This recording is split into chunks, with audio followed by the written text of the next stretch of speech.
We're very glad to have you back with us as we continue our journey through Russia. That's right, there's just so much to see and experience here that we had to come back for more. Throughout its recent history, this country of almost 145 million has gone through some different political upheavals. It has changed regimes 3 times in the past 100 years until becoming the Russian Federation in 1991.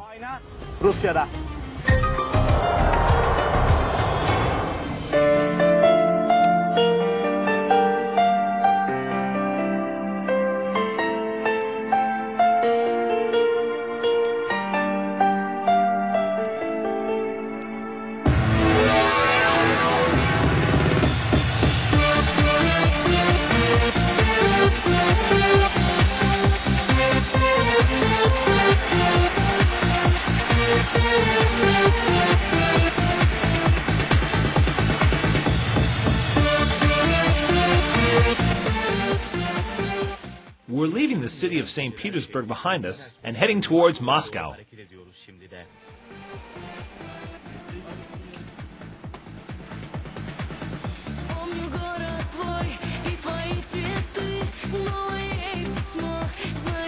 Moscow is one of the most famous cities in the world. It is almost 850 years old and has a population of approximately 10.4 million, which constitutes about 7% of the country's total population. Likewise, it is the most populous European city. Being the capital of Russia, it is the country's primary political, economic, education, and transportation center.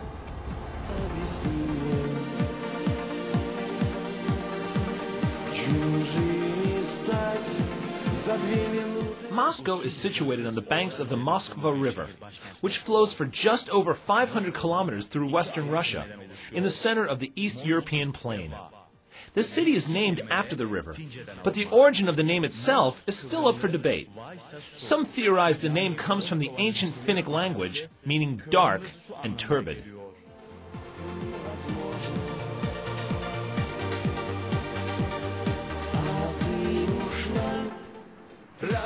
It is a very well-organized city, broken down into wide streets, large residential areas, and beautiful recreational parks and gardens. Moscow's road system is centered roughly around the heart of the city. From there, the roads in general radiate out to intersect with a sequence of circular roads or rings focused at the center. I'm right in front of the University of Moscow. It has about 25,000 students. The architecture of the building is really quite impressive. And there are 7 more of the same structures in Moscow. They're known as the Stalin-era skyscrapers. 2 of them are used for the Ministry of Foreign Affairs, 2 are hotels, and the other 2 are residential buildings.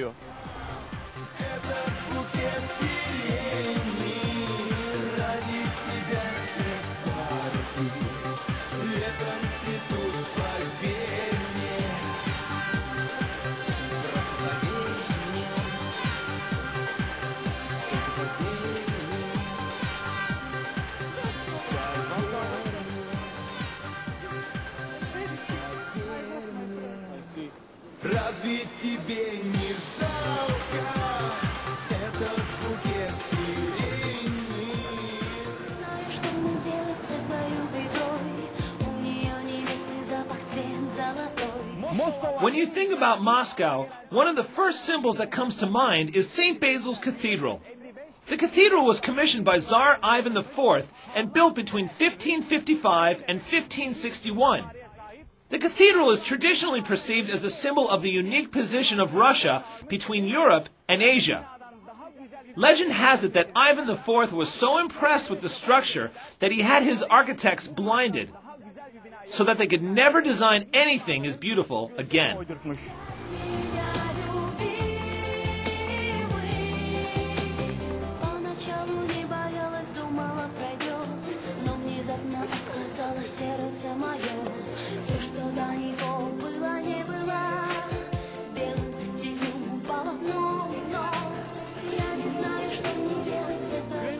I'm right by the Kremlin, at the point where Moscow's street numbering system begins.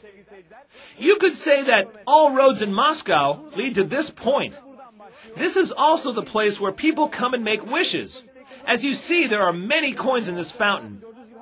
It's a common superstition that if you make a wish and throw a coin in here, it'll come true. So if you throw quarters or larger bills, I don't know, maybe you can make bigger wishes.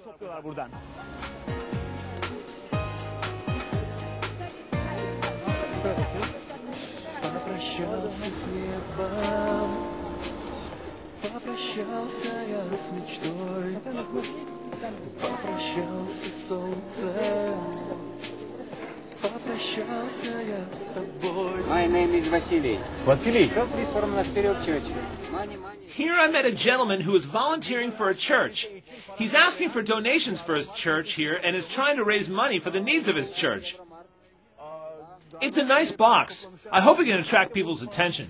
Because you know, such institutions are mostly dependent on people's donations in order to survive. Операция гонорар.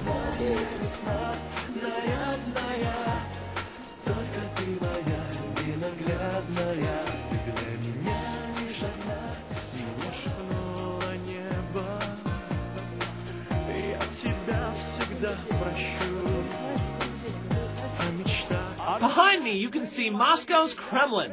The word Kremlin means fortress or castle. The city of Moscow was first founded within the walls of the Kremlin itself.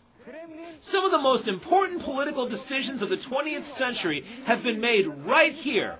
You could say that Moscow is the heartland of Russia, and the Kremlin is the heartland of Moscow.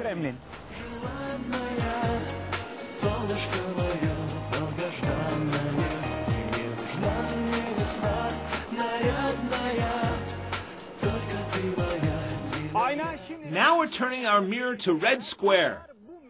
Red Square is often considered the central square of Moscow and all of Russia.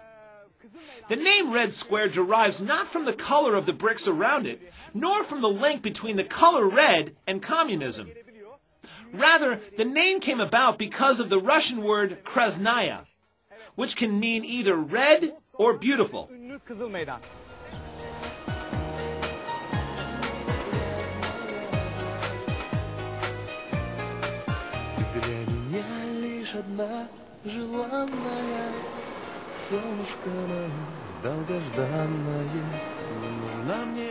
Here in Red Square, we find Vladimir Lenin still alive. How are you? Okay? This is someone who looks exactly like Lenin did. And this is how this actor makes his living. When people are visiting Red Square, they want to take pictures with him. Look at this. Everything he's wearing is exactly what Lenin would have worn. The shoes, the hat, and even his bald head. So he charges them 50 rubles, which is around $2 for each picture. I asked him approximately how many people like to take pictures with him. He says it depends on the day, but a day like today, about 50 people. Sometimes he makes about $100, which is not bad for this kind of work. He's holding the first issue of the communist newspaper called Zvezda, meaning star. He does his job very well, pretending to be Lenin, don't you think? И пусть напомнят буржуям, если они не желают такой же революции, которая у нас была в России, я им устрою, да. Если они не будут своевременными... The real Lenin was a Russian revolutionary that lived from 1870 to 1924. He was a communist politician, the main leader of the October Revolution, and the first head of the Soviet Union.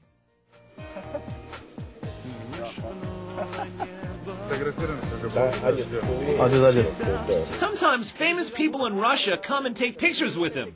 He puts their pictures right here. This picture he took right here with Vladimir Zhirinovsky. Looks like he does pretty well for himself. There are people around us waiting to take their pictures with him as well. So why don't we let him get back to work? Right? Турецкий народ.